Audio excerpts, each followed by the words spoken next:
What up, everybody? How's it going? Glad to see you here. Special guest today. Obviously, we have again Toni, NinjaFrassMaster, and then LifeSizeBox, aka GrooveDude, who had his first live stream today for DCTV. Congratulations, buddy. That was an amazing stream. It was really good, really fun. Thank you. I really appreciate it. My first time, I had a lot of nerves, but I think I'll get better at that. Oh, absolutely, absolutely. It looked like you were nervous at the very beginning, but then you started catching your groove, much like your name implies. You found, where you were headed, and it's only going to get better from here. I hope absolutely so. Loved it, man. Absolutely loved it. Thank you. Yeah, I'm ready for winter. You see this thing? It's burning up in here. So I'm going to go ahead and take this off. I actually got this, I got my yen.io shirt today from San Francisco. Yeah, because I had told them during the Atlanta meetup that, hey, do we have it in black in my size? Because, I can't wear it at work if it's not black. So I get to wear my uniform over it, but then I can take my uniform off, at the end of the shift. And it's just like, ooh, what's that? It's like conversation starter. So, .io. .io. What is up, Bill Kraft? Are you there, buddy? I guess we're having technical difficulties, or he's in an area where he can't actually turn on his microphone to talk to us. That's okay. Oh, yeah, he says in the chat that he's here. Outstanding, outstanding. Did you happen to catch GrooveDude's first stream? I thought it was quite excellent. Yes. I seriously think that everybody that was there loved it. I know that I had a fun time. Hearing everything that you said. I want to hear more about Hal. Can we get a sneak peek of next week's Hal talk? Sure. Sweet. Let me give a little sample. By the way, we're not talking about Hal Jordan. We're talking about, who we believe might actually be the original Satoshi Nakamoto. So tell us more about Hal, GrooveDude. Yeah, so I firmly believe that Hal Finney is Satoshi for several different reasons, and I'll just kind of give you a couple of the big ones. Number one, he did send the first transaction to himself. That's what I think anyone who's working on a project, would likely send that first transaction to themselves. It just makes sense. In most cases, what I've seen is that you're testing something out. You send it to yourself, so the transaction went through and everything. So that makes sense. First of all. Second of all, I thought it's really interesting. If you look this up, we all know how you can get 1 million Satoshis, or you can do 1,000 Satoshis, or even 10 Satoshis. But when it gets down to 1 Satoshi, that is actually known as a Finney. So when it gets down to 1, which is all the way down to 8 decimal points to get to 1, that's known as a Finney when it gets down to just 1. And so it makes sense. 1 Satoshi equals 1 Finney. So they're kind of telling you. I think people were kind of telling you right there. To me, that makes sense. And I'll give you a little bit of the backstory. When I met him, I went to DEF CON 3. So it was one of the first few DEF CONs. And without going into too much detail, I ran into him as he was walking out from a crypto talk. So they were talking about crypto at that point, but it wasn't cryptocurrency. It's cryptography. Right. So, so it's completely different, but they were talking a little bit about currencies, and there was digital currencies back then. They were still trying to solve this Byzantine generals problem. Anywho, I had a chance to meet him, shook his hand, appreciate everything he did. He was one of the founding members of PGP, which is pretty good privacy. And at that time, this was, I think this is 1995, maybe 96 or 93. I can't remember. In the mid-90s, early 90s. And at the time, I had already recognized how important privacy was, and I'd already seen where the government was putting pressure and scaring these guys who were coming up with encryption. And so basically, the government said, if we can't break that encryption, you can't have it. And so you came up with a new type of encryption. Yeah, they didn't want it. But PGP made it out. There was a guy named Zimmerman and Hal Finney, and there's I think a third guy, I can't remember his name right now. But the three guys put together PGP, and we still use it today. It's still something that's used today. So that's how valuable it is 20, 30 years later. I mean, so trying to give you an idea of how valuable Hal Finney was and how intelligent he was. So one of the other important things I like to point out about Hal Finney, if he is Satoshi, and I think he is, that gives us a lot of comfort that these million Bitcoin stuck in that wallet are actually stuck, and that no one's going to ever move these Bitcoin or do anything with these Bitcoin. That's why Craig Wright failed, because he doesn't have anything to do with the wallet. And there's a million Bitcoin that Satoshi had mined in the beginning, and that wallet just hasn't been touched. And I don't think it ever will be, because Hal Finney's wife is still alive. I don't think she's going to touch those. I'm sure she's well taken care of. And so that's kind of hard way to prove it. But I promise you, if those Bitcoin, a million Bitcoin, they're never going to be touched. And that to me is proof that it's Hal Finney. That to me. You said 1 million Bitcoin are in that wallet. That's right. And at the current price of 5,000 something, let's just say round up and say 6,000. That's like what, $6 billion, billion, something like that, with a B. Yeah. Yep. So while we're on the topic of the money or the dollar value of it, one of the rumors I heard, and it's just a fun rumor I like to share. I heard that Tesla, I'm sorry, not Tesla, but the guy who owns Tesla, Elon Musk, he created Bitcoin, and that he's going to use those million Bitcoin to fund his trip to Mars and to fund, populating Mars. So, well, it certainly would be enough to do that trip. Yeah. That's what I thought. So kind of interesting. So maybe he's waiting for it to get up, a certain value. And then he says, "Oh, I'm Satoshi, and I'm selling my million Bitcoin." Hold on, he actually came out and said that he was Satoshi? No. He didn't say. Just a rumor that goes around. Okay, all right. Then it's just a rumor. I love the idea, though. There's no validity to it. Unlikely, though. Unlikely. Real unlikely. Yeah, I mean, Elon Musk, being one of the grinders of our generation, he started off with I think it was 5 projects all at once. And he's been, so busy building, SpaceX, his Teslas, and all his other projects that, I honestly don't know if he'd have time for even more projects, to even include, coming up with the math and the coding that was required to make blockchain and Bitcoin what it is today, So yeah, I honestly don't think that Elon is the creator of Bitcoin. I don't think he's Satoshi Nakamoto. I think you are right when you say that Hal Finney is your best bet on who Satoshi was. So, hey, CryptoMykel, how you doing? We saw you on here, but we couldn't say hello. Welcome. Good. I was just listening to a great story. Actually, when I was on the live stream, I was like, man, I want to hear more about this. Yes. Yes. I got what I wanted. We got a little sneak peek. We got a little sneak peek of what next week's stream might be for LifeSizeBox. So awesome. Totally looking forward to it. Thank you for sharing that with us, GrooveDude. My pleasure. Real quick, CryptoMykel, what did your son think about this happy birthday witch on our podcast over here?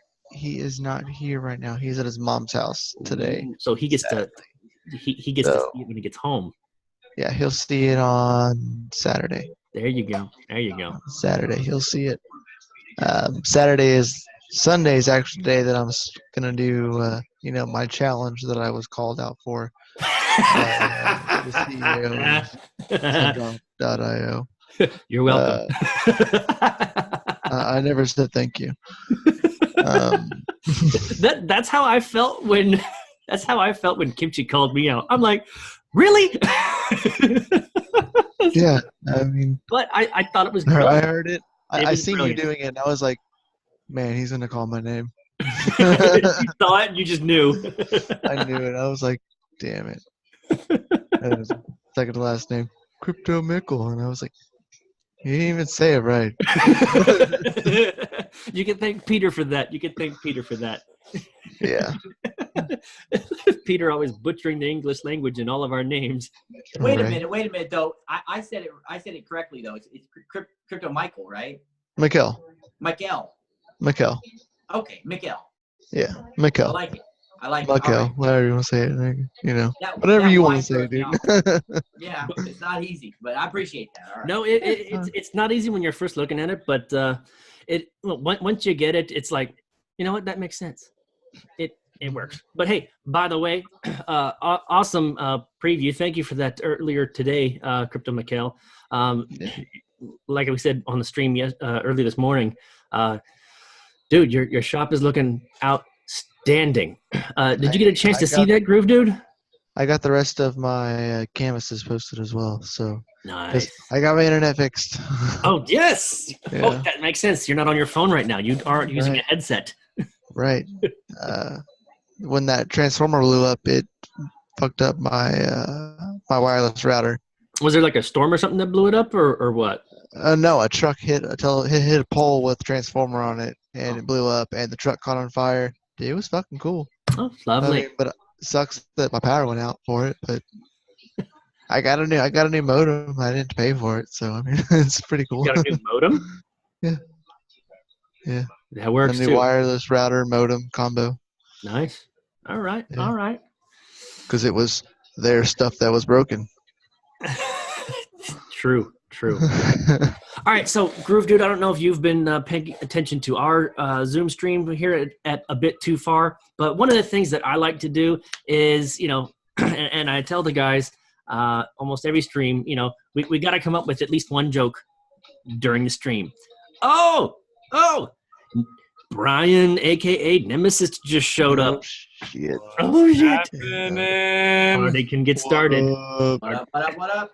You came in just in time. Tell us a joke. Okay, I'm on the You were spot. You were next. I volunteered for what now? We've all told a joke and then you jumped on. It's your turn. That's funny, Grit. That's funny. Right. Gotta be funny right off the bat. Tell us something funny. As long as Oh God, that is like the one thing about jokes is that any time that like anywhere you go, somebody says, hey, they tell a joke or whatnot, and they're like, what about you? Do you have any good jokes? And you're like, I'm just in listen mode. I'm just let me laugh mode. Right. Let me warm up here. Hold on. La la la la la. Right. La la la la la. Ripple's trash. Be trash.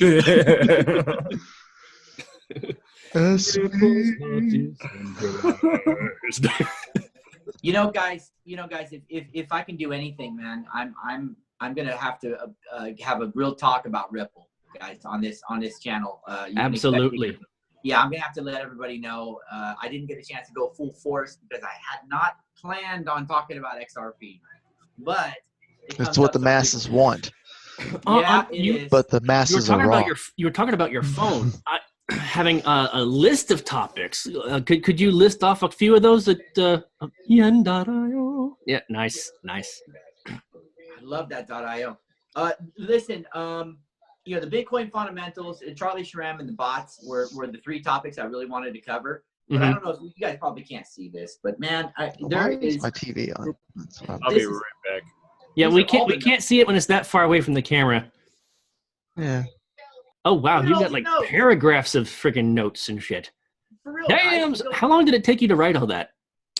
Like the last week I've been working on this show, guys. For a week. That's a lot like how pastors come up with their next sermon for the next Sunday. They have to write the whole thing down, like the whole entire week, and then study that Saturday morning. Right. And Saturday night. Right. It's true. Let me share something with you, and then I'm going to share this on the live broadcast next Wednesday, 6 p.m. Pacific time, guys, only on Decentralized TV. 6 p.m. Pacific. So I wanted to share my two core beliefs. That was what I wanted to start off the show with, but man, nerves and whatnot. Anyways, there's enough on earth for all of us.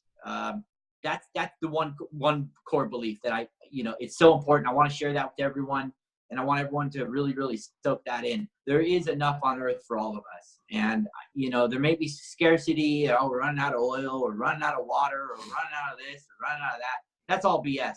At the end of the day, there's enough on earth for everyone. It's just that there is some greed involved, right? And then, of course, I mentioned this on the live broadcast, but there's more that connects us than divides us as humans, and I firmly believe that. And I think operating off of those two foundations, you can really see where that aligns with Bitcoin and Bitcoin's values and things like that. So, so next week I'll definitely talk about that, and I'll segue into greed and collusion, media manipulation, and manufactured consent, and then we'll kind of we'll get a little deeper. Outstanding. Yeah. I like what you were saying right there. You know, there's enough to go around. There's just a little bit of green involved. You know, if you don't got the green, there's not enough for you. It's basically the mindset that everybody has out there, you know. Right. Yeah. It's not like that. We live in abundance, guys. There's enough for everyone. We live in abundance. We do live in abundance. And you know what? The fact that here's a wonderful use case or scenario. You know, John and Peter have created product after product, every single one of them free. Okay. And it's being created for everybody else, and they plan on giving it away to everybody else, but they also have a plan to actually get paid, you know. And it's like, why can't everybody else do that? You know, it's because too many people are saying, nope, give me green first, you know. And I think that's definitely it is a sound business model, but is it the best business model? You know, should you get paid for your time immediately, straight off the bat? You know, part of me says, obviously, you know, I'm working my ass off. I should totally get paid for what I do. But you know what? There's also such a thing as delayed gratification and building a foundation, you know, which is basically what we're all doing right here. You know, working on Decentralized TV, working on our own channels, doing our own projects. You know, delayed gratification. We are building to create our communities, and we are building to create a sustainable source of income, community, like everything, you know, that I think that if more people started utilizing, like Peter and John were talking about, you know, community-driven development, you know, the products out there would be much better for the everyday person, and you know, more people would be able to get access to those products. So I'm really excited about what's happening in our community and our cryptocurrency space and with the universe. And you know, I'm just glad to be a part of it. I'm glad you guys are here, you know, because without you guys, you know, it's just me talking to a screen with nobody there. That's the first thing to be grateful about. But I wanted to point out, because you made a great point, and there's more than one currency. Okay, so the way I look at it is, if people are watching me and listening to me and, you know, watch my stuff, that means a lot to me. That is a form of currency.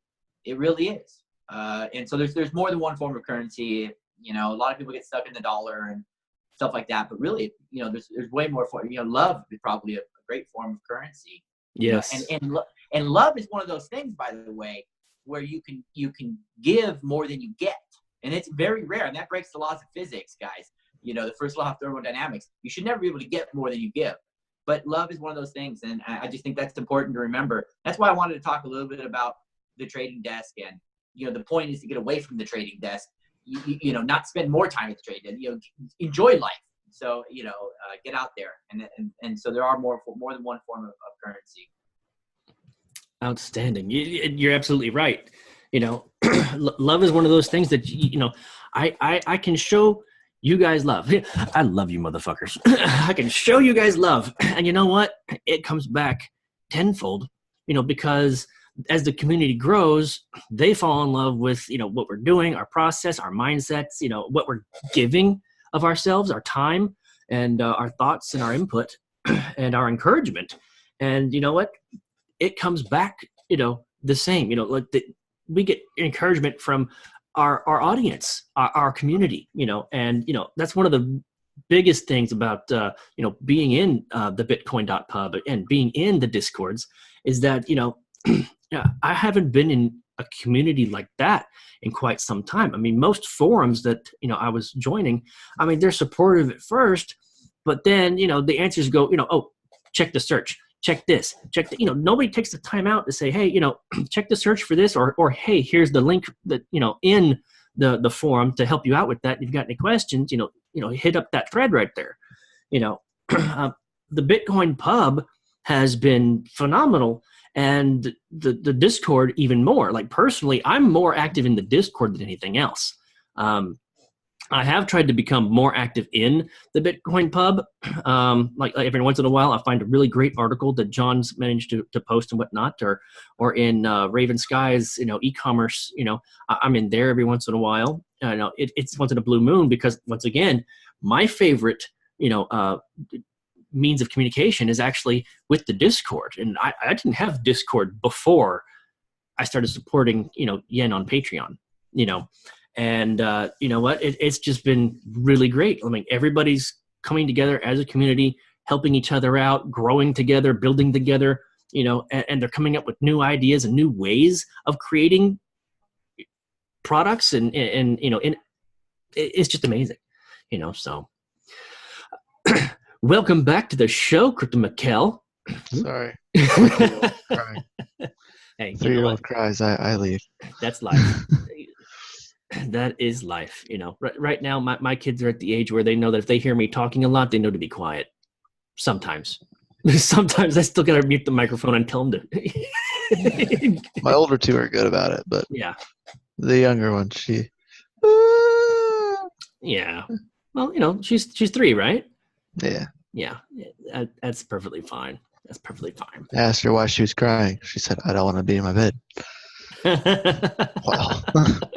Well, it's bedtime, sweetheart, and this is where you need to be when it's bedtime. Life of a G. I don't have a bedtime. Oh man! So how many of you guys have kids? I know Mykel and I have kids. Oh yeah, Tony, you got kids. What about you, GrooveDude? Yeah, none that I know of. That's the same thing my dad told me when he was in the Navy. So I got yeah. There may be like an 18-year-old running around. I don't know. I know there's a chat in here. That's cool. All right. So what about funny moments with your kids? Can you think of a time when there was just something that your kid did, or just something very classic of your kid? They're just like, you know what? Anytime you're talking about your kids, this story pops up. What is that story? You know what? Can I jump in real quick? Sure. Great. No. So not having kids, but I like it. I enjoy kids because I'm a kid, to be honest with you. Toys R Us. I'm never gonna grow up. It's just not gonna happen. Welcome to Neverland. What I like about children is they're so innocent and they're so welcoming that they don't have all those prejudices and things they built up throughout all the years. So there's always that aspect of it. But listen, I just remembered I'm trying to meet up with Charlie Shrem at a meetup after the convention. I had to come in for my live broadcast, but I do want to head back out there and see if I can catch up with them if it's not too late, and see if I can get an interview with Charlie even. So I probably need to wrap it up here, but I just want to thank you for having me on, and thank you for watching tonight, man. I really, really appreciate it. It means a lot to me, and I look forward to doing this again with you guys. Hey, thanks for being here. Once again, excellent stream. And hey, you know what? The grind never ends, so we totally understand you needed to take off. GrooveDude, thank you so much for being here. Your show, Life Size, Inside the Box with LifeSizeBox was awesome, and I'm looking forward to next week's stream. Keep at it, buddy. Have a good one. Thank you so much. Thank you, and I'll see everyone a little bit later. Have a great night, everyone. Later, man. Thanks, Peace. guys. All right, so going back to stories about our kids. There's absolutely one story that I almost always tell about my daughter Carolyn, and it is because that was the moment that I realized she is her uncle's niece. So my dad always tells this story about my brother, and when I saw my daughter doing this, and I was just like, no way. So I was like, you know what, let me go ahead and check this out. So my daughter was reaching for, my Xbox 360. And I'm like, Carolyn, no. She looks at me. She looks at the Xbox and she reaches for the Xbox. And I go, Carolyn, no. She looks at me again. She looks at the Xbox. And she reaches again. So I'm like, okay, fine.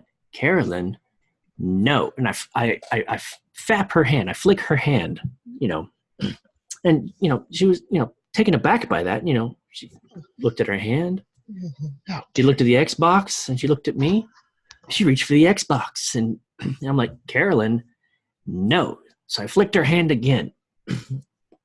About the 7th time that I flicked her hand, it was starting to get red in that same spot. And she's looks at her hand. She looks at me. She looks at the Xbox.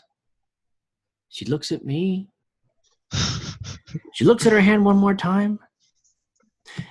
And then she switches hands and reaches for the Xbox. And I'm like, okay, no, I'm moving you. You definitely your uncle's niece. She's like, I got 7 more flicks with the other hand. I know, right? It's like, maybe I'm using the wrong hand. Maybe I'm not supposed to use this hand to touch the Xbox. But my brother did the exact same thing with my dad's stereo. And so I knew that I was in for some trouble. And you know what? Totally worth it. I absolutely love my kids. And, that was definitely one of my favorite stories about her when she was an infant. So I'd love to open the floor to you, Mykel, if you've got any fun stories about any of your kids. Oh, man.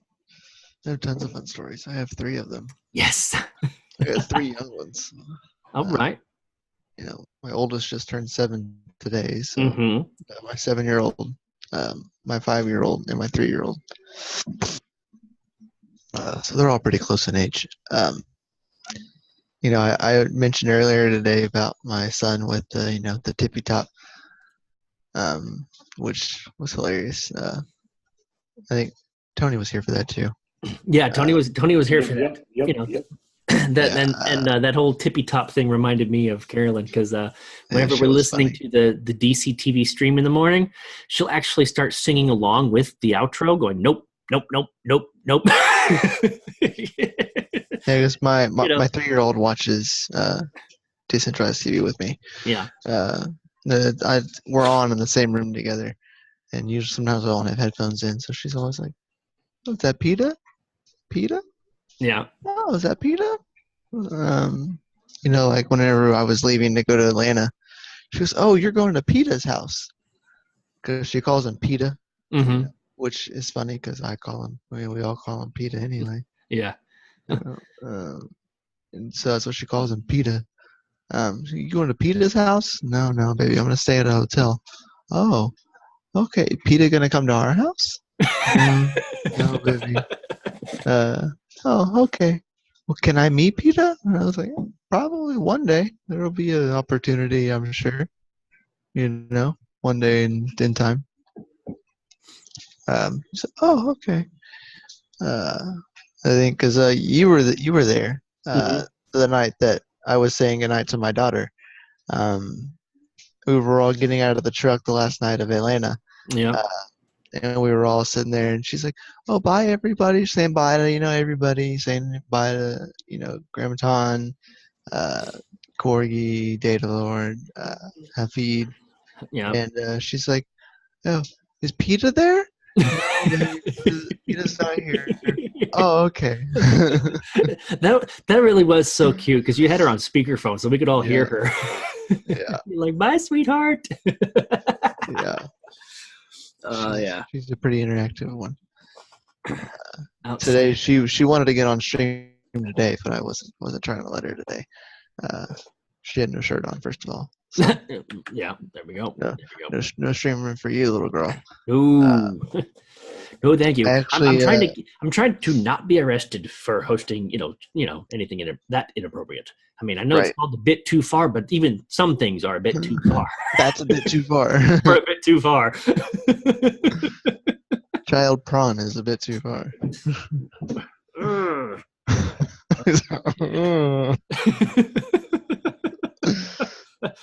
I know there would be about 6 dudes arrested for that. If I had my soundboard up, I would totally play the soundboard for you. But Oh, dude, I haven't. I'm hoping to get two things. I'm hoping to get a new cam, a new 1080 cam for so that I'm not slow and everything like that.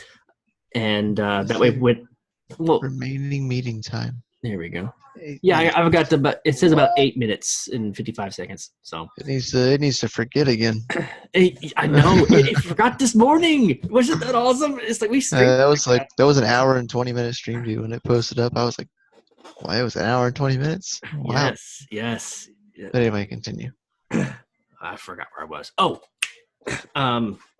new camera and then the tablet. You know, I think I talked about like a drawing tablet or like an actual tablet. A electronic, like an iPad, a phone tablet. Okay, like an iPad with the Procreate software on it. My next investment is a actual like tablet for my PC where I can draw. Oh, that is my next. That's my next step. So are you going to be doing your own designs from now on instead of having other people take care of it for you? Or have you been doing it from like yourself from the very beginning? All the designs on my website? Yeah. Oh, it's all me, dude. I didn't pay nobody. Nice. That's all me. Cool. That's even better. 100% this guy. Yeah. Yeah.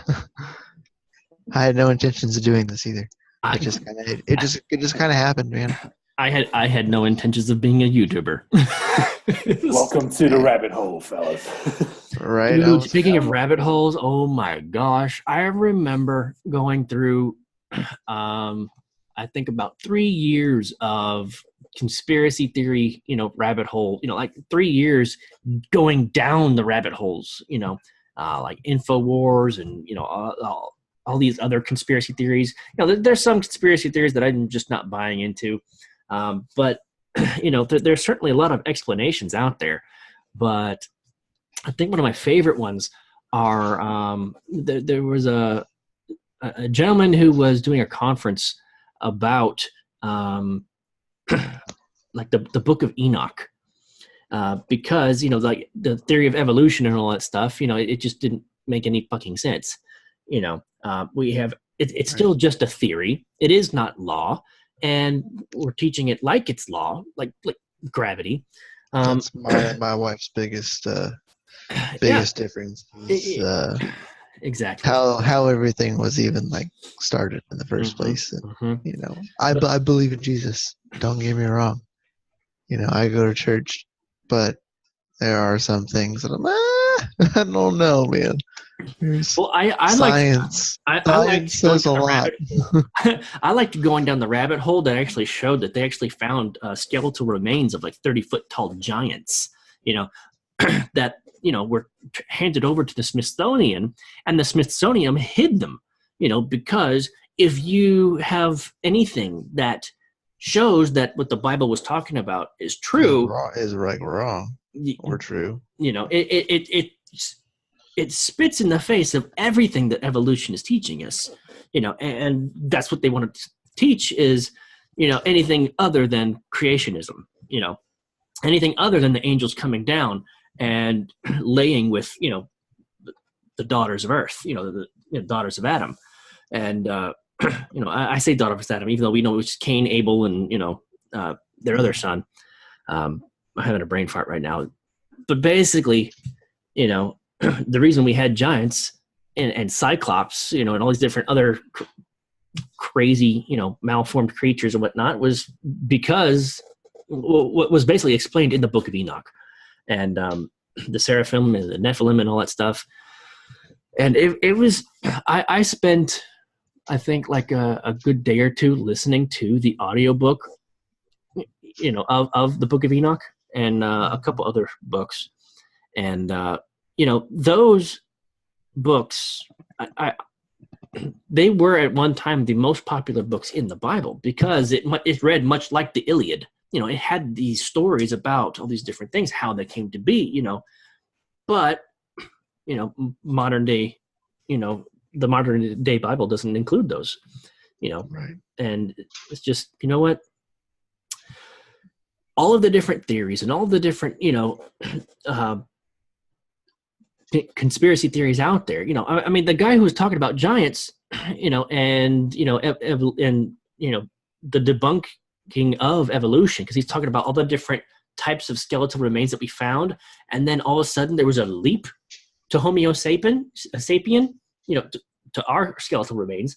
He's like, there is no going back in this, and his theory was that aliens came down and they, created slaves.